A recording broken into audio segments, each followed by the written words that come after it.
Good morning and welcome. This is Ian Nethercott from the famous Auto Hub show, preparing for NADA, and hopefully my voice is at 100% by midweek. Anyway, I want to start with a quick video. So this quick video is a segment of an interview I did on the weekend. So I'm going to go ahead and share it here. So this is a gentleman out of the big town of Kelowna who's got an interesting company. Anyway, interesting story too. So here we go. 10 of the best quality salespeople I could train or find. I've got 4 to 5 service writers. Why did it do that? That's weird. Try again. Yeah, maybe not do much else. The biggest complaint that the dealer tends to have, and I talk to a lot of dealers all the time, is okay, like I'm happy to invest money, but what I want is efficiency and consistency, because the factory shows up and they go, okay, we don't like the carpet, we don't like the drapes, we don't like the tiles, we want you to light the car in a certain way, and we want you to get 100% of every survey, but they don't know how to do that. So that the dealer goes back and says, okay, well, thanks for coming into my store and telling me how to spend money making it fancier. But what I need is people that can do a job and help as many customers as possible. So let's just say, for example, you're helping a dealer with lead process or website or marketing. How do you blend AI into that? Like, how does that work? What's your process? This is my favorite conversation. There's a lot to this. So there's a lot of processes that are going to be improved through AI, and there's different levels to it, right? There's chatbots, there's AI receptionists that we build, AI employees for BDC, service department booking, all these things. But let's look at the customer experience.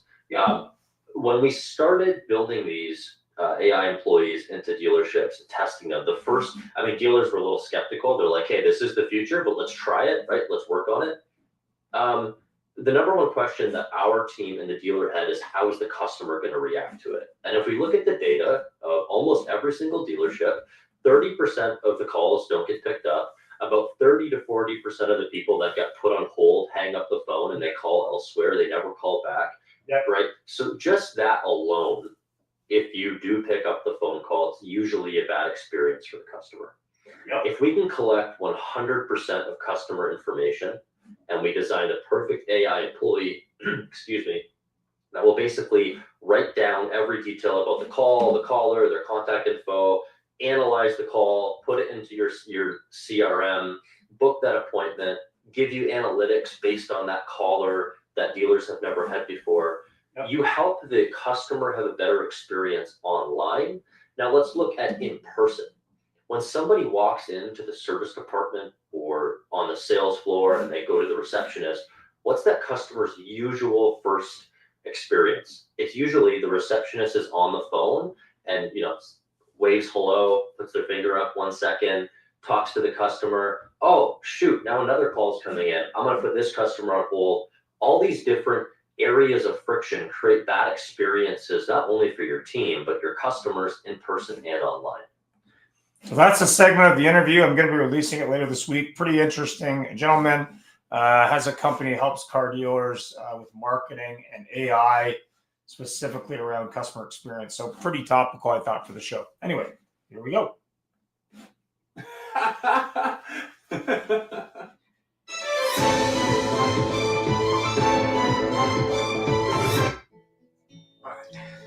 Life is about connection.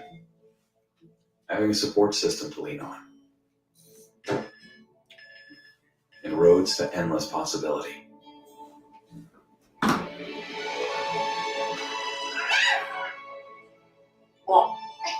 At every turn, guiding the way, we are building the connections that move you.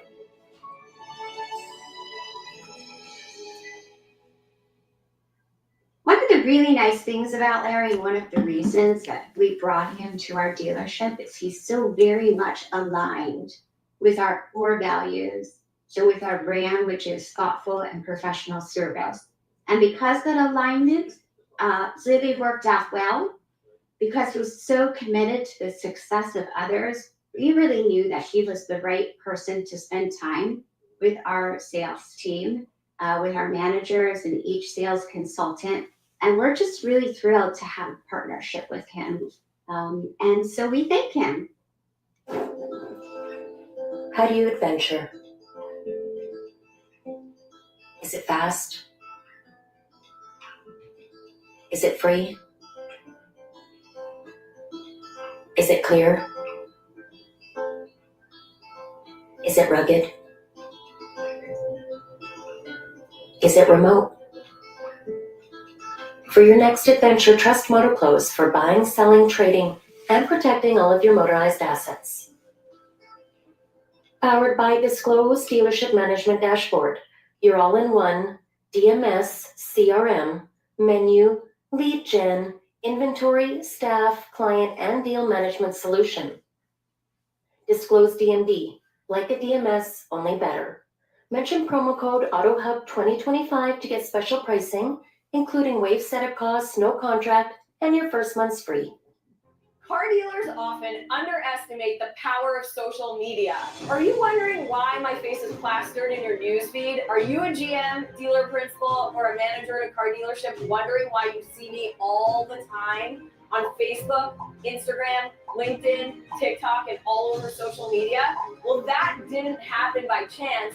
I target car dealers that are in-market shoppers for social media services, and I'm going to do the exact same thing for you so that you target in-market shoppers for your brand of customers that purchase your vehicles. During my Viato days, helping car dealers appraise and price cars, everyone was asking me, what do I do on social media? What do I do with Facebook, Instagram, TikTok?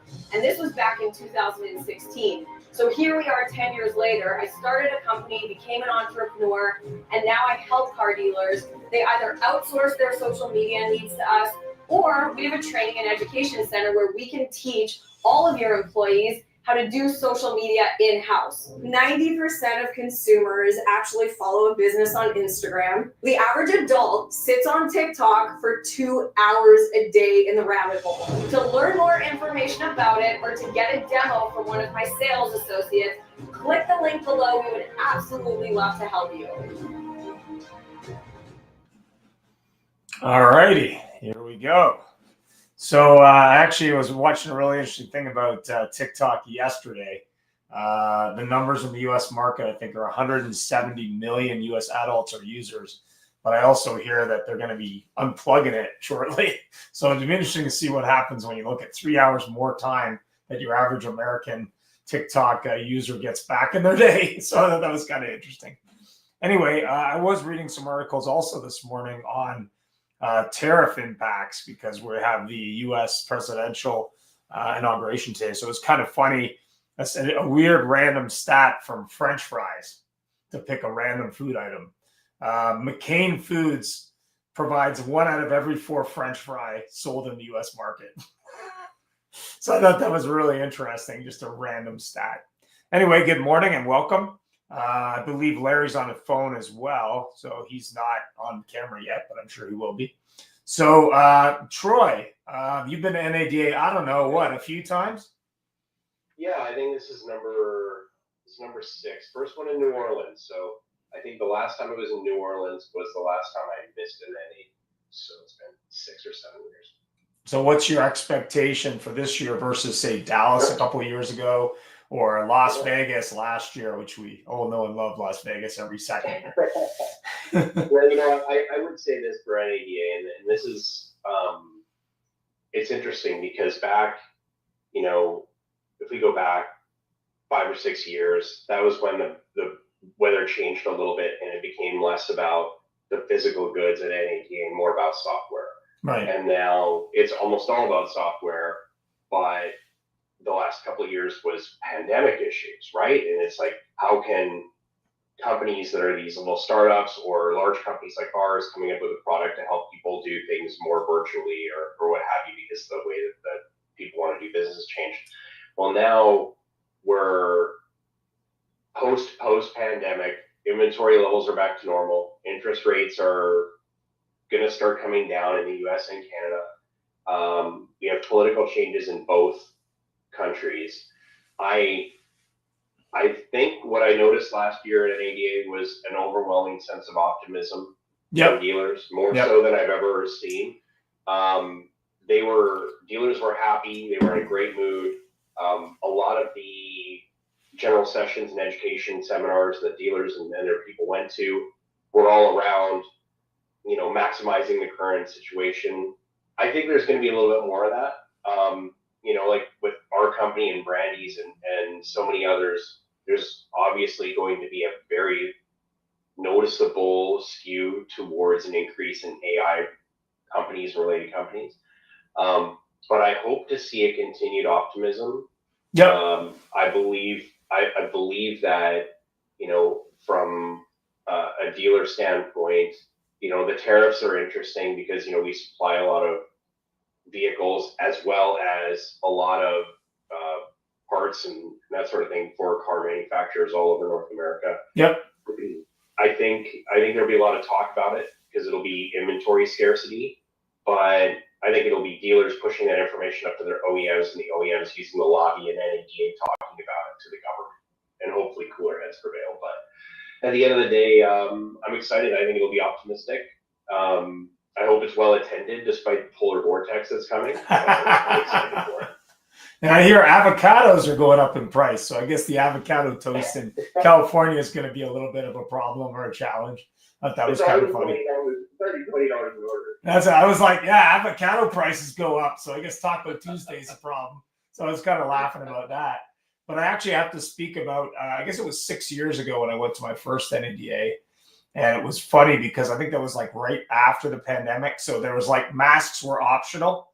So there was like some people they were like geared up like they were going to the apocalypse, like with face shields and like it was crazy with gloves and stuff. And there was everyone else who just didn't care. But the thing that was really funny was they weren't policing it in the convention side, but they were in the casino side. So it was really, I saw some really funny experiences as like young people got off elevators and security's like, you must mask up. And then the young people were like, yeah, right, dude. It's kind of funny.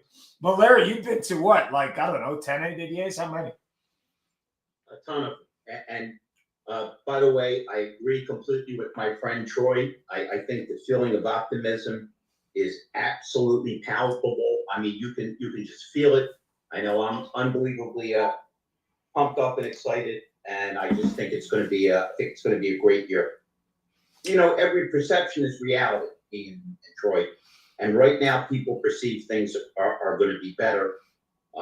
And hey, right? If you get up in the morning and say this is going to suck, it usually sucks, right? If I call Ian and say you're not going to like this, he already doesn't like it, and he hasn't heard it. But when people get up and their mindset is positive, I think it's going to be great. And there's plenty of interesting things going on. Let's see what happens with the EV market. Yeah. How does the Honda Nissan merger go? I have some really good friends. One particular that owns a Chrysler dealer. Yep. Are they going to get their act together? But I think overall, I think it's going to be a very, very positive year.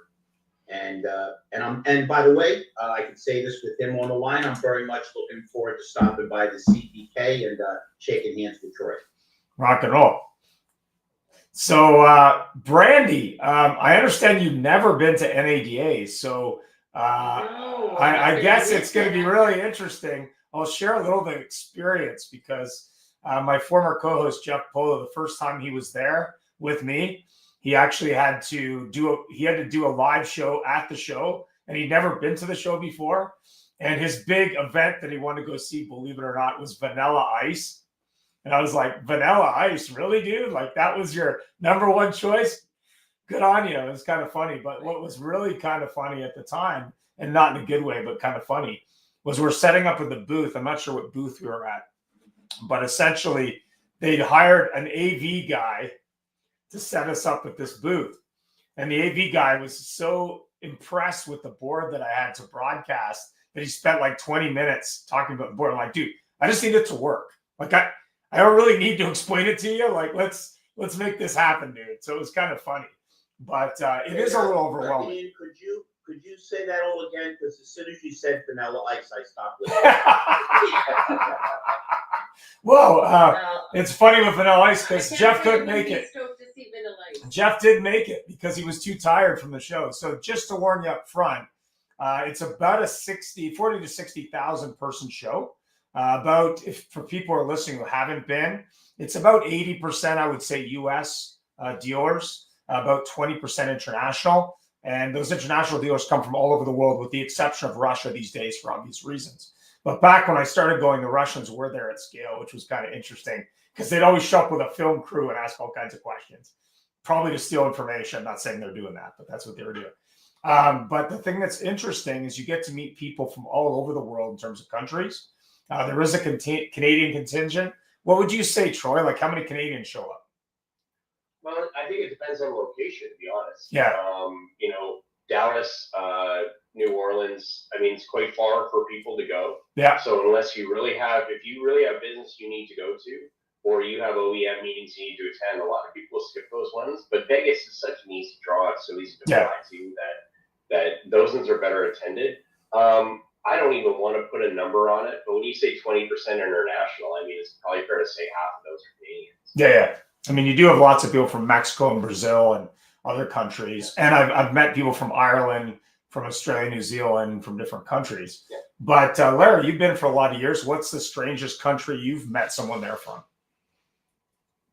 I don't know if it's the strangest country. Let's just say, just from whatever country it is, I've met a lot of strange people. When you get that aggregate of people, that many people together, you're going to find some different spectrums of behavior. But Brandy, the good news is it's not often I can be in the room and be kind of normal. You know, it kind of blows up the whole. It skews completely differently. Yeah, I mean, it's interesting with 60,000 dealers. Go ahead. Yeah, 60,000 dealers in one place. It's always an interesting event. Randy, I have to say, I am super stoked for when you guys come back. That's the following show for after. Oh, yeah. I might have to be the one talking because you guys won't have voices. But I'm super stoked. No voice. Randy, we love you. We may even call you from any library. The coolest thing was about, I think it was 2 years ago or a year ago. I'm losing what's left of my mind. The NADA was in Texas. Yeah, Dallas, 2 years ago. And it was really funny because, as you've all figured out, I'm Mr. Non-Tech. I'm Mr. Handshake and tell you a joke, and Ian's pretty technical. And he was freaking out because the wavelength and what he was trying to dial into was so horrible that it was like constant battle grappling with technical stuff just to keep on. Remember, Ian? Oh, yeah. You're like, Larry, can you believe this? Oh. It's a $12 zillion affair. Oh, yeah. And it's like I'm getting ham radio signals from Siberia. Yeah, I don't know how they do CES in Vegas. Like, the bandwidth is so bad. Like, I don't know what they're doing. But the thing that's interesting, if you're preparing to Vegas and you've never been, or preparing for any day and you've never been to the show, the advice I would give people is, number one, rest up. Make sure you have lots of energy and lots of time. Number two, make a game plan. So figure out what it is you want to see, who you want to meet with, what products or services you want to look at, and try to do that, because it's a little overwhelming for that car dealer or vendor or industry professional who's never been, because there's like a couple hundred vendors. But more importantly, the mistake a lot of people make, and not to say this never happens, but in Vegas it seems to happen more than elsewhere, is they do the whole 12, 14-hour gauntlet, and then they go out and get hammered that night, and then they show up the next day and try and do it all again, which is fine. It's fine. Do whatever you want. You're an adult. Not saying you shouldn't do that. But you got to remember, this is probably a 3 or 4 day show. For the people that are vendors at the show or exhibitors, and I've been one myself, so I can speak to it, depending on whether you have somebody setting up the booth for it, even if you do, you basically got to walk in there and you're not sure what you're walking into. But more importantly, it's probably a 12 to 14-hour day. That's probably what it really is. So if you know someone at a booth that you want to meet up with, take the time to take them out to lunch or take them out to dinner or bring them a sandwich or do something like that. And the other thing, Troy, I believe that's what Troy did with that showgirl last year.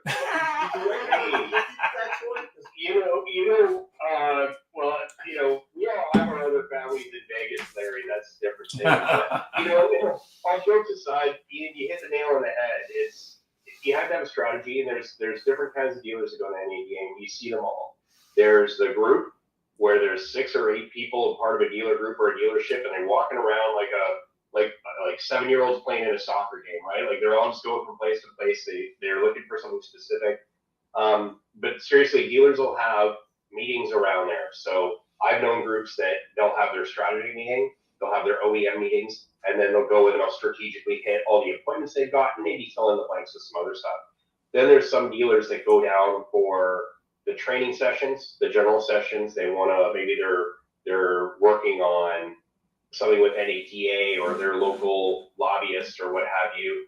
And then there's people who just walk around with the giant tote bags and they get all the swag they can get. It's like, how many pairs of socks can I get? I think some of these people only shop for socks at NADA once a year.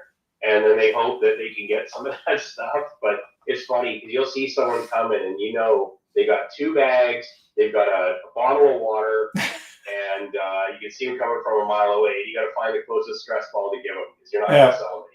Yeah, the amount of crap that people collect. It's like every other element of life and business. It's how you use your time, how efficiently.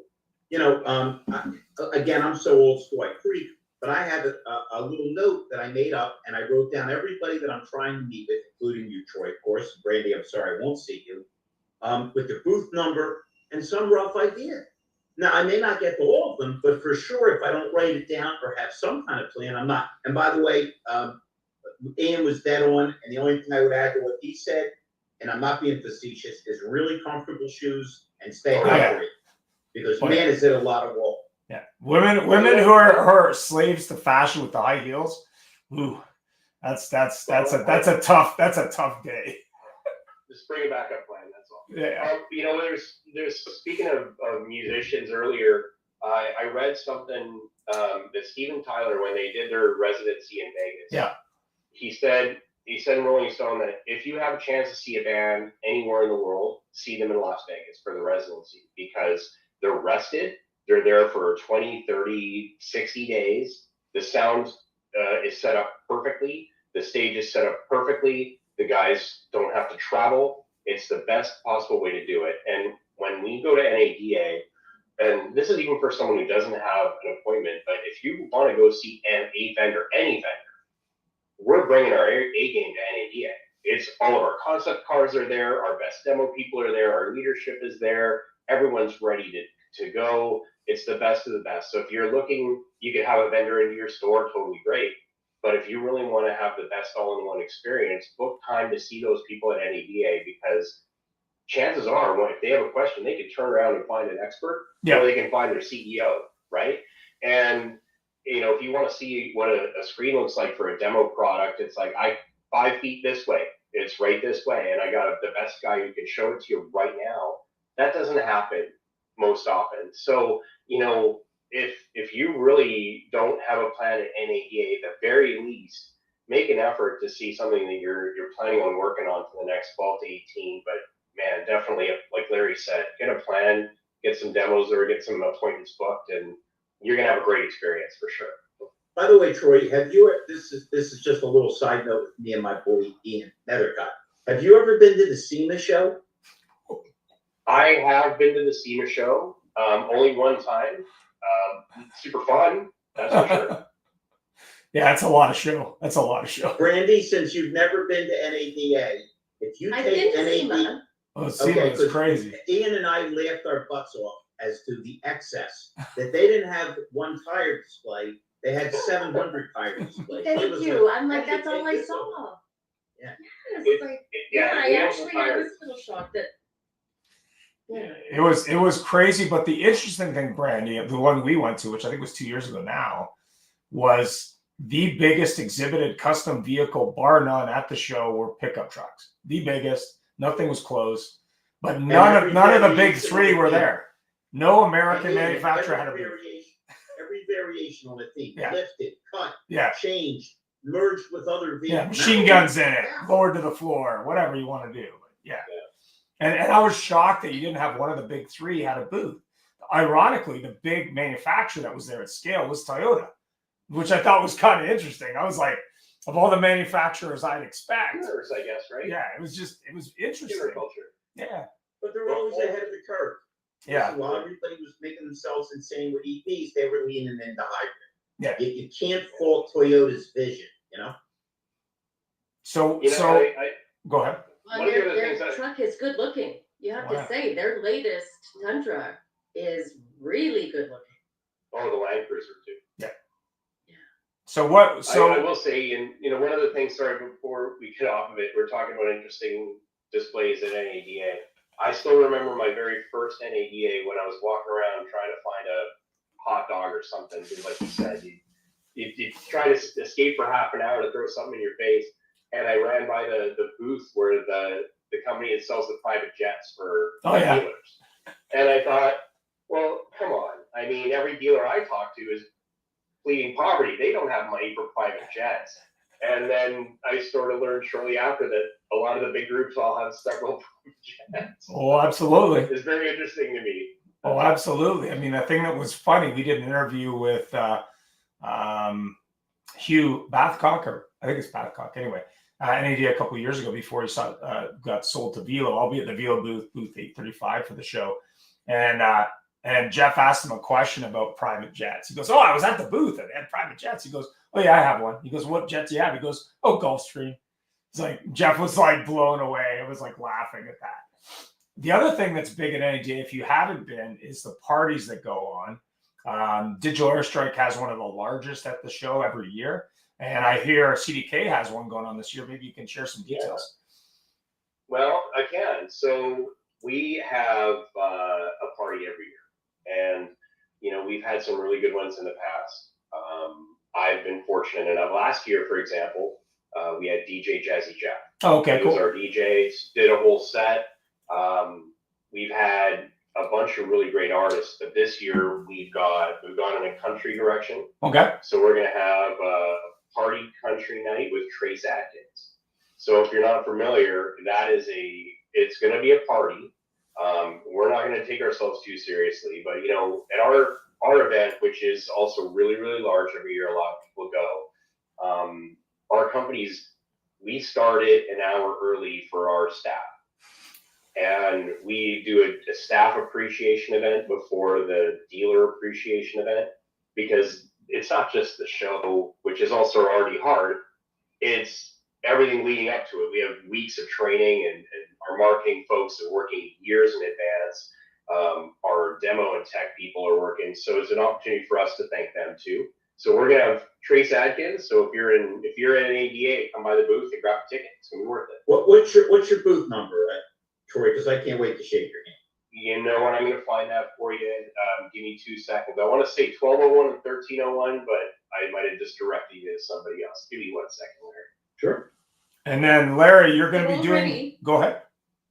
Go ahead, Brian. Sorry, I was going to say this. So already I've learned in just these brief little bit of conversation to absolutely plant somebody next to the fighter jet booth. Because you will absolutely Fighter jet see booth. who is sitting there, and then when they give you the line about the budget, Well, that or the massage. There's always a massage chair booth too. That's another place to really look at. Randy, your best advice is when we eventually get you to go to one of these things, is hang with me, because a good time is guaranteed. I've never just bored so we're Randy clear, yet, I right? insist on that. I will be tagging along, and I won't be shy or shameful to do it by any means. So, Larry, you're doing a broadcast. You're doing a broadcast from the show I saw today. Yeah, but what's going to happen is we're going to do lethal sales. Okay. I've invited Brandy, Troy. You know you're always welcome every Wednesday, but this Wednesday won't work because Peter has already gone to the show. He'll be there tomorrow. So we're going to do it Saturday, 12 noon their time.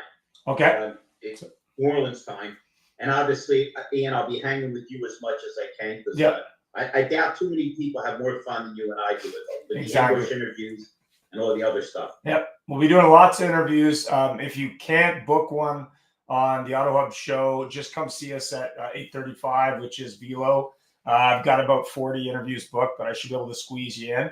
I will also be doing interviews with CDK booth and elsewhere around the show.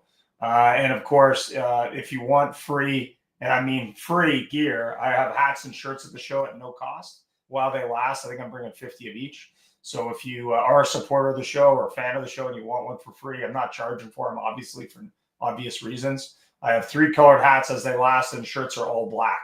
I will have a limited amount of triple XLs just because I've been told I have to buy those for U.S. market. But I will have all sizes.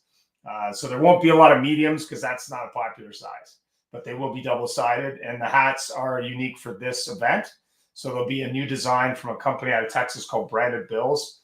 They do a pretty high-end hat with a custom stuff on it. So we'll have that.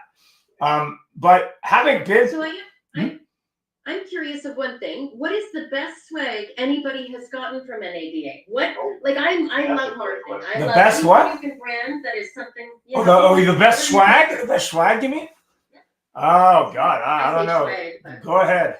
I like that dancing robot from a couple of years ago. That was kind of cool. I swear I was gonna say, you got the red and blue one, remember? It's like a dancing robot. Really goofy, Yeah. interesting. Most of the shit I throw away, but yeah. What do you think, Troy? I've been to so many of these things, and I joked about the socks earlier, but literally the one thing we get asked for so often is socks. But I like stuff I can use. I mean, you go around. I got charging cords and like little battery packs and stuff. That's huge. I love that stuff. But there was. It's not even just the little swag that's cool. There's some stuff that is, but it's some of the bigger giveaways. Like you go by the Sirius XM booth, and you're gonna get like a Slash autographed guitar or something like that. But This is cool as a business card. You can clean your glasses with it. 100%. Like we have a couple of things that are staples at our booth. We've got the usual electronic stuff and mints and that sort of thing. But man, we got some cool stuff this year. And if you're gonna come in and do demos, we've got like sets of earbud headphones and there you go. These are from Retail Resilient. She was giving them out a couple of years ago, which I thought were pretty good. Brandy, we've got this item that we are not allowed to get rid of in our swag booth because the marketing team will allow it because it's so popular. It's a lip gloss with a light in it, and we literally every year re-up on that item and not on any of the other ones. It changes all the time. That one's our only consistent one because it's literally people will walk all the way over asking if we got a good one. And I think the big one. Now you've got repeats on what they saw that last year, and that's what I was also curious about. The big one this year I think is going to be the Air Jordans. Some booth is giving out Air Jordans. That's going to be a big deal. I think they got them branded in their color, so it's like I think their color is green, so the logos and stuff are green. And I think Rapid Recon did orange shoes last year. I don't know who made them, but something that people can use. Yeah. I was going to say, Brandon, I think the thing that draws people into the booth a lot, especially in Las Vegas, and I don't know if they could do it in New Orleans, probably. I mean, it's New Orleans, of course, like Vegas to the south. A lot of booths have bars in them. Oh, yeah. Exactly. Open bar, man. Oh, that's a big deal. The other one that was cool was there was a company a couple of years ago. They had a shirt. They had you could make like 6 different types of shirts they made on site. They were like different designs. One of them was like from I think it was from like Glenn Garrigan Ross. It was like Cadillac steak knives fired or something like that I had. I think I destroyed a couple of years ago, but those kind of things that are memorable. You got to be memorable, but more importantly, you got to remember that people are going to have bags of stuff, most of which they're going to leave at the hotel. So you got to get in that 5% that they put in their bag. That's what you want to be at, in my opinion. And these. What are you going to give them that they're going to carry around for the rest of the show? This is a great, simple thing for small companies because people have glasses, sunglasses, or other. It's a great way to have something that's got your logo on it that's useful. I mean, I don't know what it costs, but I have this one from a couple of years ago that I still use today, right? So, I think it's a question of don't buy stuff to buy stuff. Really think about what's going to be useful for that person. Yeah, it's got to be useful. What do you think, and Larry? That's the other thing, too. Oh, go ahead. The other thing about being useful is that it really does need to be practical if it's going to get used. Stress balls, I mean, let's face it, we all have 100 different ways of dealing with stress, and stress balls aren't usually one of them. But, when it comes right down to it, a good pen, a good charging brick, a good, lens cleaner, screen cleaner, things like that. It's stuff you can use every day. And at the end of the day, if I walk into a dealer's office and I see a branded item on their desk, it better be one of mine. And, if even if it's just a coffee mug, something, but. A lot of people give out those Yeti lately. I've seen them give out those Yeti coolers for a contest or something. That seems to be a big thing, like the big ones. But that's another thing. Another one that I've seen them do is they have like a hole-in-one contest or something to that effect. That's a little old school, but I think that there is the ability to do sort of like drop your card in a bowl kind of thing that works for some of the smaller booths. The challenge today, I think, is that most people don't have business cards anymore. So if you are going to NADA, the NADA app is a good resource just to find out what's going on. You can download it every year. It's pretty useful.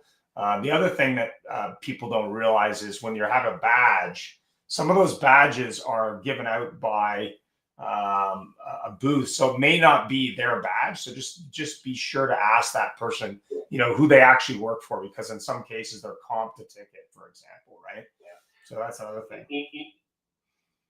One of the things about the swag, and all jokes aside, good stuff, good swag, bad swag. The goal of it is to have a substantive conversation with someone in your booth, and the swag is a reward for that. And it's going to change varying on the length of the conversation, but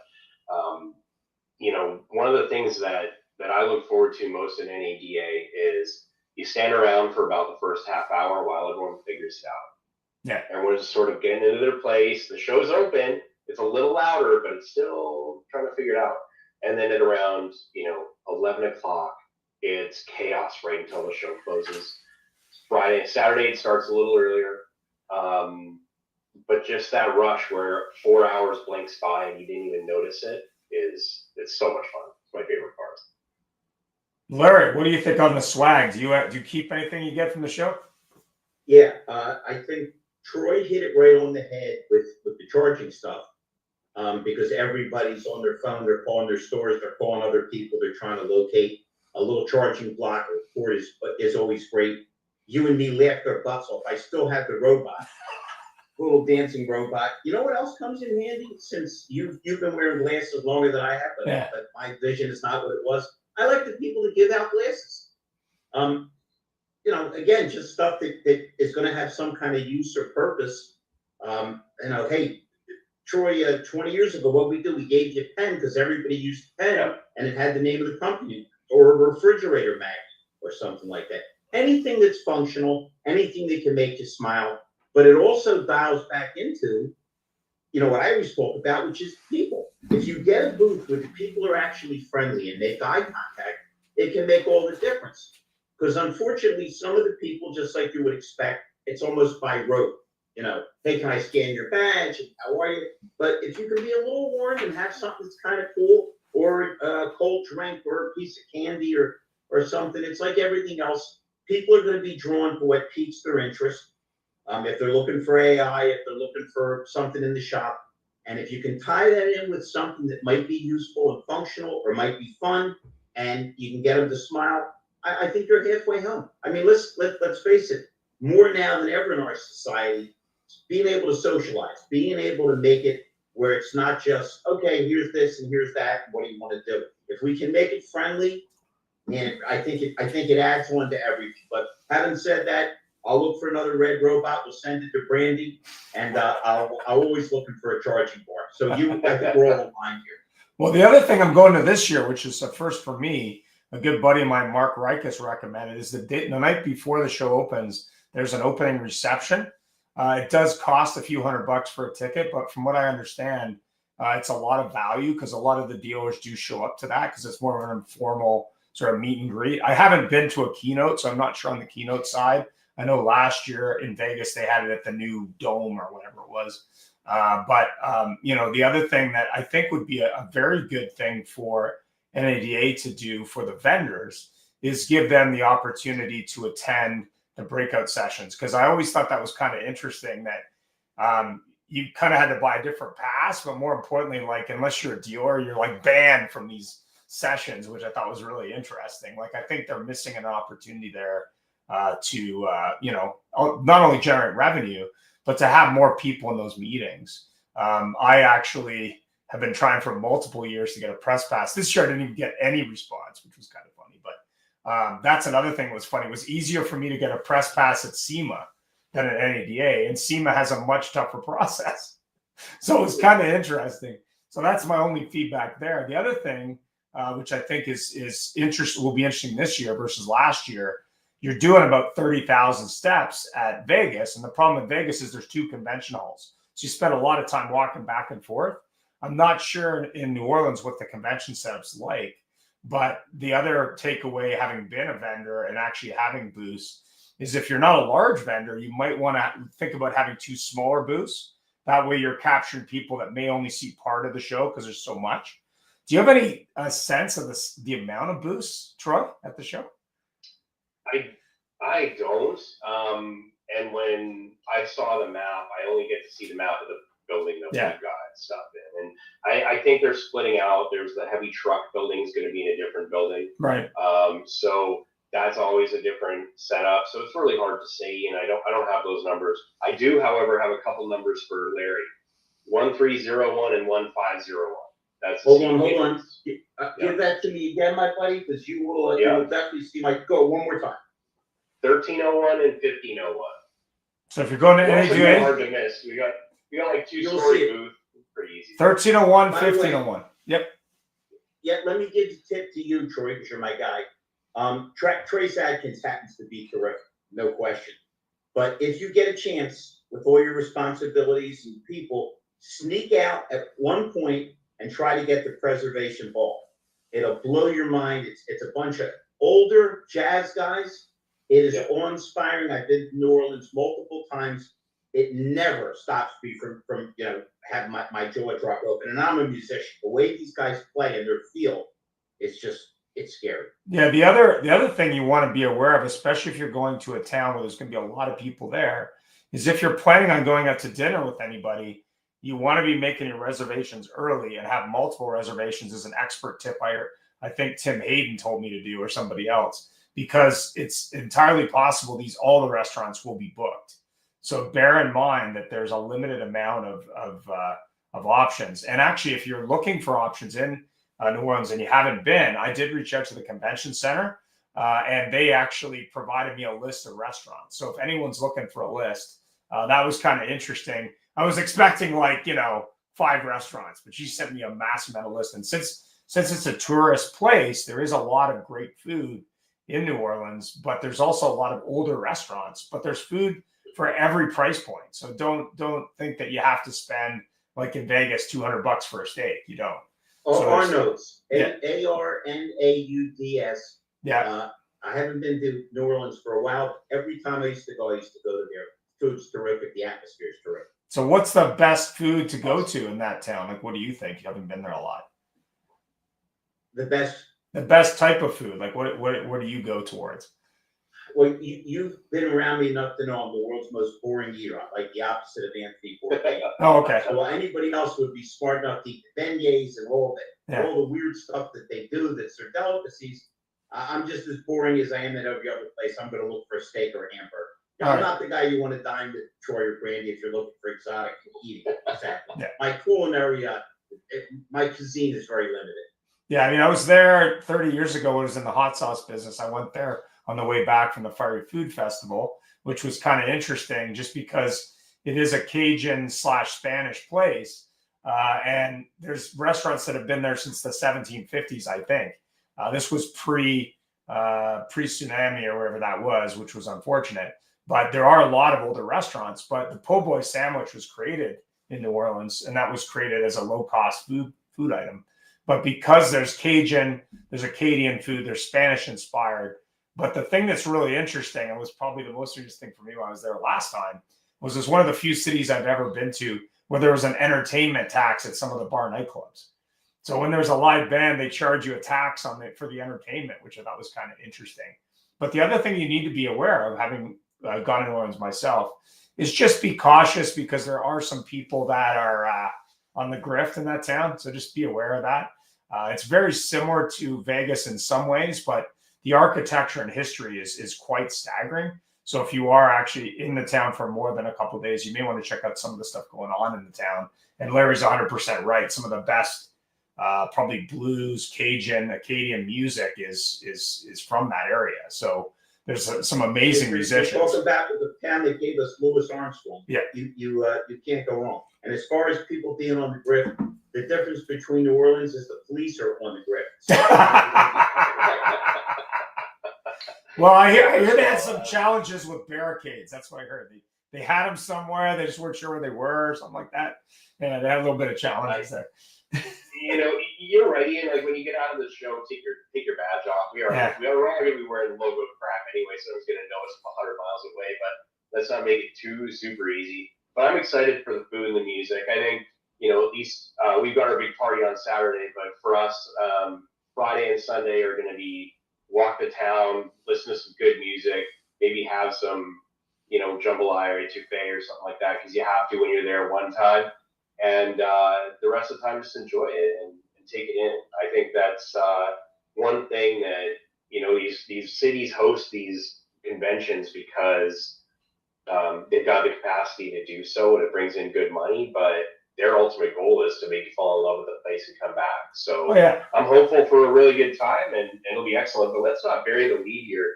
I've known you for, I don't know, the bigger half of a decade. Ian, I've never heard you were in the hot sauce business. Yeah, I was in the late 90s. I owned a hot sauce company called Wicked Enterprises. We made a line of hot sauces in Toronto, actually. Went to sold them through retail in Ontario market. And actually, I went to the Fiery Food Festival, which is about 1,500 manufacturers in one place. They usually have it in either New Mexico or Arizona, but I was happened to be there. And since I was a hot sauce guy, I had to go to tour the Tabasco plant. So Tabasco, if you're not familiar, owns a small island called Avery Island, Louisiana. It's one of the oldest hot sauce companies on the planet, still family owned and operated. And you can visit their plant. Their plant in Avery Island, Louisiana is a private island. They make 150,000 bottles a day at that one facility. And it's fascinating because they started out with 3 ingredients. There was a rock salt mine on the island, so they used that. Peppers grew naturally on the island, so they used that. And then they mixed it with vinegar. And the first year, they actually put it in used perfume bottles and sold it to their friends. Now, that was over 150 years ago now, but they're now sold in, I think, 130 countries around the world. But the thing that was cool about that company is simplicity, number one. And number two, all the batches are cast aged in oak barrels, and a member of the family still inspects every batch. So it was really interesting. But I'm a hot food fan, and I got into this business not knowing anything about retail food. Learned a lot. The big challenge in retail food is you got to basically provide the product up front, and then if they sell it, they give you some money. And it's a very expensive upfront cost. But hot sauce is still a passion to this day. I've always been a fan of hot food. So obviously, New Orleans is on my list just because it's talking about Cajun food. You're talking about food from Acadians who are really French Canadians that are confused, that have lived there, but also Spanish inspired food. So there's a lot of great creative French cooking with a little bit of a spicy bent that's available. So if you're a fan of hot food, don't overdo it, but there's definitely a lot of options. And a lot of the big hot sauces are from that area. So whether it's Frank's Red Hot, or whether it's Tabasco, or whether it's other places, there's a bunch. Actually, Tabasco, I just bought a bottle on the weekend. They have a new product with sriracha. So it's Tabasco with sriracha combined, which I thought was interesting because that's their big competitor now is sriracha, because that's kind of another sort of interesting hot sauce thing. But yeah, I did that as a passion project. It was interesting. Not something I'd do again, but was very interesting. Does your wife like spicy food as well? Absolutely. She's going with you, right? Absolutely. Yeah, my wife will be there for sure. Awesome. She's a fan of spicy food, and probably not as much as me, but she likes spicy food. Yeah. I made a Caribbean-inspired sauce, so that's one of my favorite types of hot sauces, which is a combination of sweet and heat. There's a lot of very hot. I'm not a big fan of very, very hot stuff, but I like complex ones. But if you're ever in Albuquerque, New Mexico, or Arizona, there's a festival every year called the Fiery Foods Festival. Every hot sauce manufacturer shows up. There's about 1,500 usually. It's a little overwhelming because after you try about 5, you're not really tasting anything. but it's crazy. Yeah. Yeah. So that was a long time ago. That was before I got in automotive retail, but yeah, I did that for a while. Yeah, it was interesting. I manufactured, bottled, and distributed and sold through retail, actually. A line of hot sauces. Hey, Ian, we have taken over. Don't often get breaking news on this show, but since we started the show till now, Trump has backed off on imposing tariffs right away. Yep. So as of 30 minutes ago, so we can take a breath and hopefully get us all a chance to reset in the next one. Well, I'm going to be doing a show. Was closing me on a sale. Hey, Yeah. he needed some car parts. Yeah. That's why. I'm doing a show. I'm doing a show at the end of this month. I'm going to do a show at the end of this month, Canada versus USA, just on tariffs, because I'm curious as to what the impact is going to be, but more importantly, how the different countries adapt to it. So it was really interesting. I was reading an article before the show this morning that 1 out of every 4 French fries sold in the US is made by McCain Foods. But what was interesting also was just the range of products. Like it was the amount of products that the US imports and exports was fascinating. But more importantly, the premier of the province I live in, Alberta, basically over 50% of the fuel that's sold in the US market comes from Alberta. So it'd be really interesting to see what happens there if there's a tariff on that oil, because it's a large amount of oil. It's billions of dollars a year. He's going to use the tariffs as leverage. Yeah.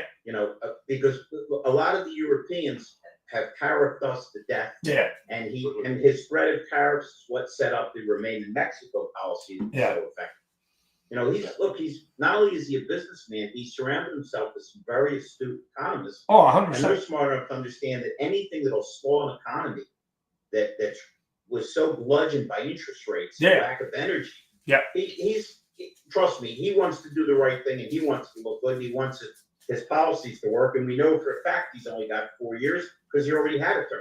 Oh yeah. I mean, I 100% agree. There was I think it was a business person I was watching about this, and he says there's the smoke and mirrors or the big story, and then there's actually the focused strategic thought. And I think people are afraid of the threat of something versus making a deal. And I think it was Danielle Smith I saw on the weekend. She was being interviewed by an alternative news media, Rebel News here in Canada.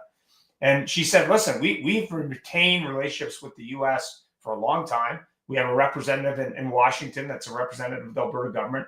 I went down and met with Trump, and I'm going to the inauguration. Really, it's about having conversations. It's not about threats. And I think the mistake that the current government, not to beat them up any more than they probably deserve it, but instead of going down and meeting with people and saying, listen, let's work this out, they're doing threats, which is a mistake, in my opinion. That's a bad strategic move. And that's why chances are they'll be voted out of office. Not to say one's better than the other. There's a rational explanation for that. Yeah. Trudeau was too busy doing useless, unimportant things like freezing bank accounts and locking up truckers who were peacefully protesting. And Biden forgot he was president. So it was very hard to get those two together for constructive conversation. Yeah, you mean it was a one-sided conversation? Is that what you mean? Something like that. Yeah, well, it's going to be interesting to see, to bring up another interesting political thing in the Canadian market. In the UK, when the prorogue tried to happen in the UK, they took it to court. And Canada is doing the same thing. And the thing that's interesting there is it may actually force an election because technically Trudeau didn't have the justification to prorogue Parliament. And it's a legal challenge that's going to be heard. So it's going to be interesting to see how that goes. But more importantly, we're going to have a change in Canada this year anyway. So I don't think it really matters. And it'll probably be to the other side, not to tell anyone how to vote, but more than likely Trudeau and his, current crop of whatever are not going to survive. And that's going to mean alignment between Canada and the U.S. I happen to live in Alberta, as does Brandy, and I think it's pretty clear that our premier is already way ahead of the game, as usual. She's my hero. Yeah, she's unbelievable. I mean, she basically went down there and met with Trump, and now Trudeau's all unhappy because she's basically taken away any negotiation power the guy has. So it's going to be interesting to see what happens. But I agree with you, Larry. I think you're going to see a lot of positive change. And, you know, heaven forbid people in California have to pay $5 for avocados, right? Like that might be a problem, right? So, you know, but I do hear on the positive side, Elon Musk has donated a bunch of cyber trucks to help fight the fires in LA. So say what you want about Musk, clearly he wants to help. And I think that's the core thing here is that, you know, we can all get along if we all work together and run in the same direction. The mistake is not making a deal, whatever your politics are. You've got to sit down and have an intelligent conversation. And I think part of the challenge is, you know, is instead of doing that, it's like, that guy's bad, this guy's good. I mean, it's to me, it's about, let's work it out so everyone does better. And that's what I'm hoping does happen. I'm pretty confident it will, because I don't think the crazy agenda for the last 10 years in this country and the last 4 in yours will continue much longer. I don't see it happening. Even you have people who traditionally are on the left side are now saying, well, I got to come kiss the ring now. So, but what do you think the inauguration is going to be like today? Yeah, it's called being pragmatic. Yeah. That's all. The guy has a mandate. The Republicans have the House. We have the Senate. We've got a very charismatic president, and you're coming off a very unpopular agenda. Yeah. You know, there's things you can debate, but you can't debate when people can't afford food. Yep. Or gas. Yep. Or the policies. Do you know? Listen, we're on a show with. I'm the dumbest person to show. Brandy and you and Troy are smart. You're all aware that if you have a kid in school, they have to get your permission before they can give the kid an aspirin. Yeah. But in certain parts of America, it's okay to give the kid a sex change and not notify the parents. Yeah. So when you're reversing policies that are just universally stupid and wretched, the guy's got a mandate, he's got the Senate, he's got the House. And if you're a business person, why, you know, this is like getting in an argument with your boss. If you win, you still lose. I agree. How do you think the inauguration is going to go? I hear they're doing it inside because I hear climate change isn't real and there's a little bit of I'm weather. looking over my shoulder. It's going beautiful. Yeah. He's so popular that he's loaded up Capitol Center, which is where the hockey team plays, last night and today, and people are watching it regretfully that they couldn't see him. But I can't speak for everybody, but for myself, I'm extremely excited that he's in and that Biden and Kamala Harris are out. Yeah, I mean, I think it's going to be a very interesting year for a lot of reasons. I'm happy to say that it looks like Israel's made a deal there. So it looks like that's going to be over. And I'm pretty confident we're going to see the end of this Ukraine conflict.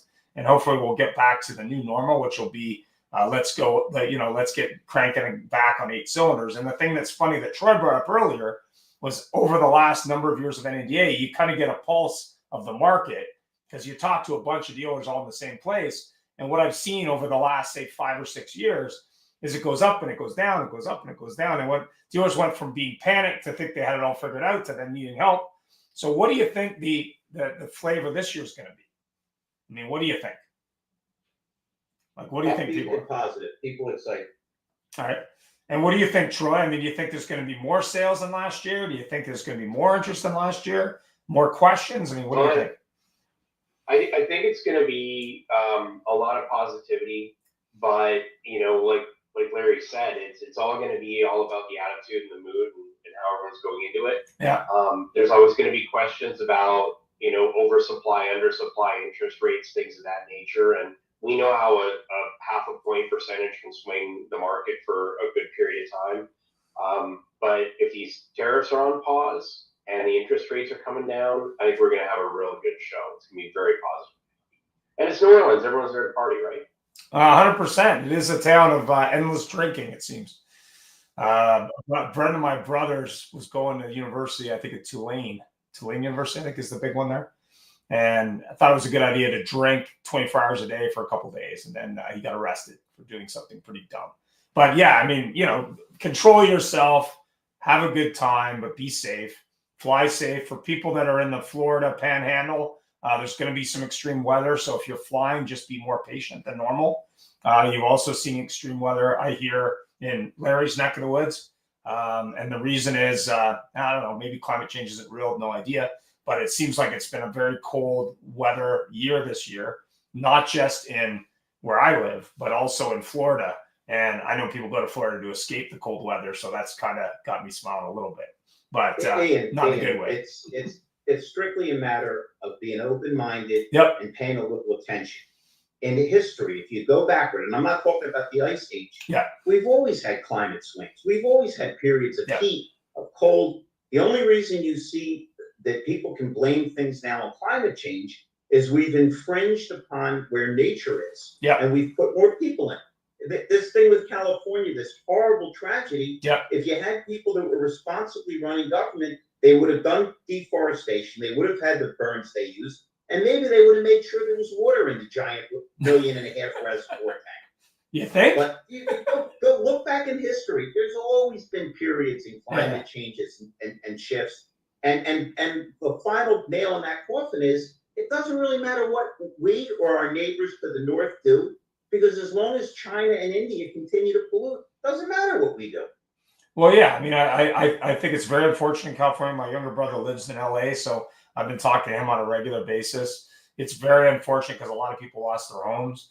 But the positive side of it is you're going to see some accountability finally from government, because people just aren't going to tolerate it. And there was a celebrity I think I saw on the weekend, and he said, I paid 18% taxes and I still can't get my home protected from fire. Like it's ridiculous. And that's really just an expectation more than anything else. I think if you're paying taxes to a government, pick your government, they should at least give you safety and security and protect yourselves from disaster and fires. I mean, that to me is just the common sense.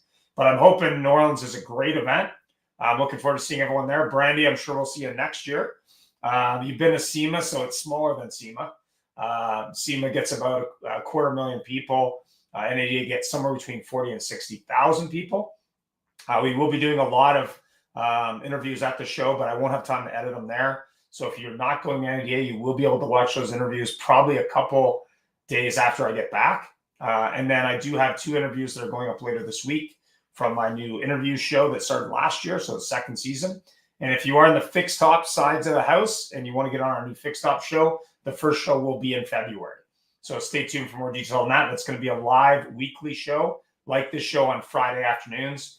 The reason Friday afternoons is it's the best time to do a fixed op show because fixed ops managers aren't really big in the morning, Monday to Friday anyway. So it's going to be an afternoon, evening, so East Coast. So check out the website for more details and have yourself a great week. I hope it's very successful for you guys. It'll be good. Looking forward to seeing you. Ciao. Stay safe. Selfies. I want selfies. I want selfies. And I want to add one thing. Yeah. If tech or if buzzwords like AI do anything for what you guys are about to go to, it's going to open up even just conversations you wouldn't normally have. And so I'm super hoping that you guys have just a great show and travel safe. And we'll see you next week. Brandy, we just talked about artificial intelligence. We mentioned Trudeau. I mean, what else do you want? That's not artificial. I don't know what else. And Peter commented from LinkedIn. Intelligence. Peter commented from LinkedIn. Peter Smith, he'll be at NADA. We'll see him at the show as well. And travel safe. And don't drink too much. I hear there's some a little bit of corruption in the police force there. That's like a little bit. Stay healthy, everybody. Ciao. Thanks, guys. You too.